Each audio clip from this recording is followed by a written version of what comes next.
another one called Kamoko. Kamoko. Yeah, they have such names. Mike Roa, you can see even the names. But they are here. You will see them. Yeah, we even have another one called Nyoko. Nyoko. Nego. Let us wait Tosh. Tosh, where are you? Tukimaliza na Tosh, Chavakali, mjitayarishe. Alafu tutaenda kwa mabeste, mmoja atatusomea ni Friends. Kwa hivyo Tosh, tumpigie makofi tafadhali. Very nice. Karibu sana. Mwathani agocwo. Nitagwo Ndungo. Na niĩ gũthoma rũgano. A champ is born. The year is 2006. The place Kikuyu Hospital, Thogoto. It's a few minutes after midnight. On the 9th of December, a champion is born. Morrison Mwadulo and Mary Wangari Gioshe welcome a little human being into this world. His name, Joseph Mwadulo Mwagogo, weighing 3.8 kgs at birth. Joe was a typical bouncing baby boy. His beautiful eyes, chubby cheeks, and naive smile brought joy, purpose, and happiness to his parents' life. Joe was a sweet boy from birth, staying true to his name, grows. A flower to his parents, a gem to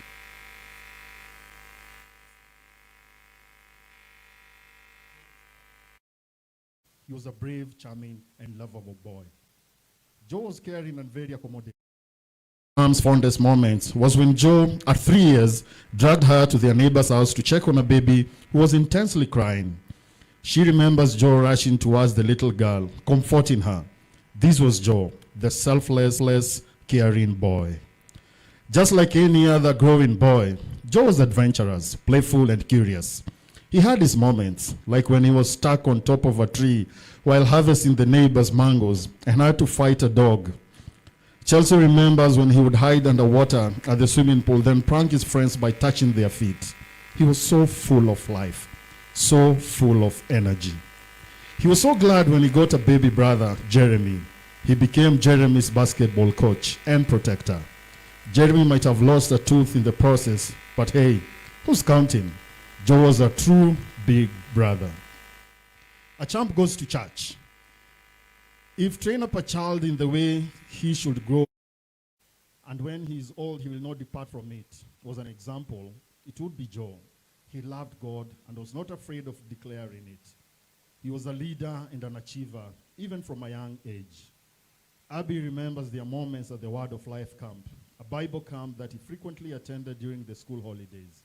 She remembers how active he was in memory verse competitions, his participation during Bible hour, how loved he was by everyone, and his great interest in basketball at the camp. Michael, his counselor at the camp, remembers how passionate and dedicated Joe was. In the last camp of 2023, Joe was crowned the best camper, a title he still holds. He was looking forward to the April 2024 camp, as well as the Form 4 Leavers Word of Life, Diani camp at the end of the year.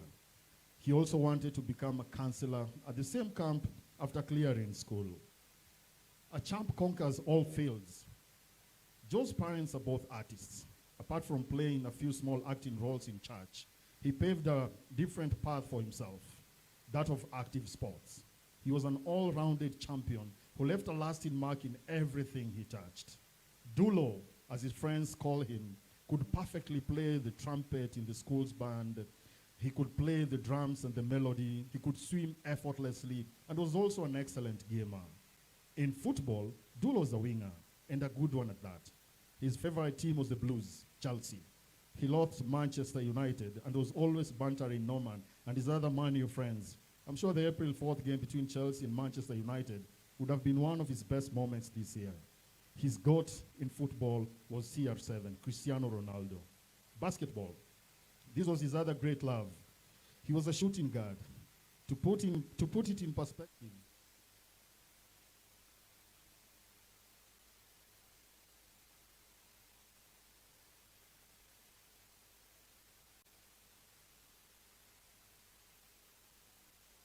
he was an assistant captain in his school's basketball team.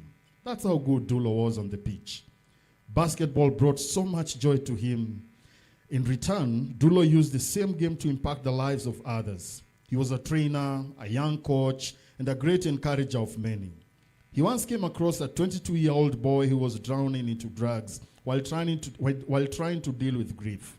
Introduced him to basketball and trained him. The boy has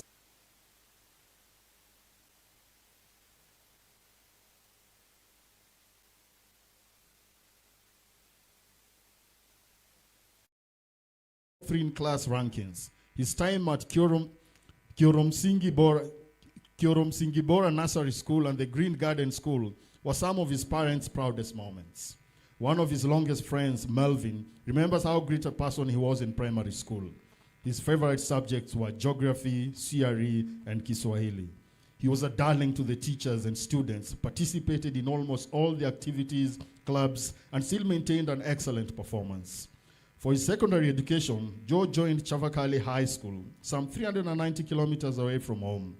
The distance did not deter him from being the best in class or leading in the field. His charm followed him all the way to Chavakali.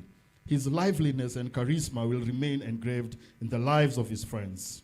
Their thoughtful Friday podcast meetings, their entertainment moments at the school, their time on the field, their remain time at school will not be the same again. Joe wanted to pursue aviation, to either become an air traffic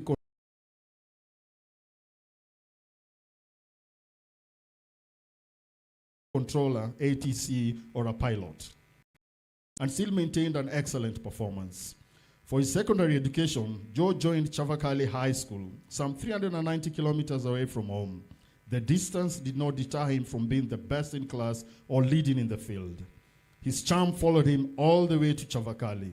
His liveliness and charisma will remain engraved in the lives of his friends. Their thoughtful Friday podcast meetings, their entertainment moments at the school, their time on the field, their remain time at school will not be the same again. Joe wanted to pursue aviation, to either become an air traffic controller, ATC, or a pilot. His spirit is on. Fly, Joe, fly. A champ departs. 17 years, 3 months, and 29 days from the day Joe was born, he breathed his last. On the first day of April 2024, through a road accident, a flower was plucked from us. Some of Dulo's last moments on earth was him sharing samosas with Norman, telling Mwita to send him the exams timetable, bantering his other friends who were to leave the next day and securing his back left seat on the fateful Easy Coach bus. What if they didn't travel at night? What if the plans didn't change last minute? What if he boarded a different bus? What if he sat at a different spot? What if Kenyan roads were safe? What if? These are just some of the what ifs running through our minds, some of the questions we might never have answers to. All we are left with are beautiful moments, smiles, laughter, impact, and fond memories that Dulo gifted us. Mom is crushed, Dad is devastated, Grandpa Mwadulo, Shosho Gladwell, and Rachel are hurt beyond measure. Your siblings, your uncles, your aunties, your cousins, your whole family mourns. All your close friends, Green Gardens, Word of Life, Nairobi Chapel, Chavakali, Kikuyu Town, your teammates, flatmates, hoodmates are shattered. Your parents, friends, and families are grieving. The whole country mourns you, Joe. You are loved. We hope you knew that. Salimia Antimokami, Joseph Dulo Mwadulo Mwagogo, our champion, you'll forever remain in our hearts. Roko makwega kuraga. Kwaheri. Long live Dulo. Long live Dulo. Thank you so much. Tumpigie makofi tafadhali. Tumpigie makofi tafadhali. Thank you so much. Tosh. Asante. And as you can hear, Joe alikuwa kila pahali. Si umeona hivyo? Si yeye ni legend. Naona hapa kwanza kwa masomo alikuwa top 3. Some of us, Bwana Yesu asifiwe, tulikuwa wale even after kuangalia mwalimu. Ndimenya aniki, ndika ni ulimwaga wale muigi. Ni urorete mwalimu kwa sababu haha mbere urorete mwalimu no angekuria kiuria atire kindu uranyita. Ona sometimes unajua kuna wale mwalimu walikuwa anafanya exam, mnafanya exam, mwalimu anaenda hivi anaangalia huyu chopi, anaona huyu anasoma vizuri, anajibu, anakuja kwangu hapa nyuma, anasimama kama dakika 2. Okaigwa mwalimu auga, read the question and understand. Unajua ni wewe unaambiwa. Thank you so much. We want to go to the next tribute. The next tribute